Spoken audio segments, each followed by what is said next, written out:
higit 20 kilo ng sangkap sa paggawa ng shabu ang iniwan sa parking lot ng isang mall sa Pasay. May live report si Marisol Abduraman. Marisol? Jake, 50 supot, equivalent yan actually ng 50 kilo. At isang sako naman na nasa 20 kilo ang timbang ng mga kemikal. Yung nakuha kanina ng mga otoridad, nang buksan nila, Gigi, ang van na nakaparada sa parking lot ng isang mall sa Pasay City.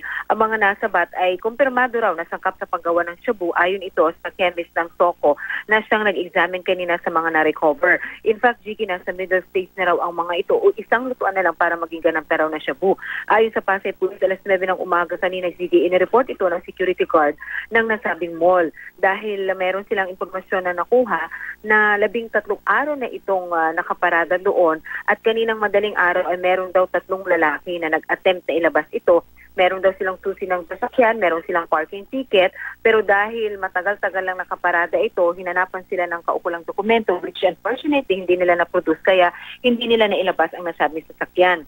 Inaalam ng mga otoridad ngayon kung sino ang nagmamay-ari nito dahil may mga nakuha silang dokumento sa loob na lamang ng sales invoice. Patuloy din nilang inaalam ang tao na nag-park sa nasabing sasakyan. Gigi.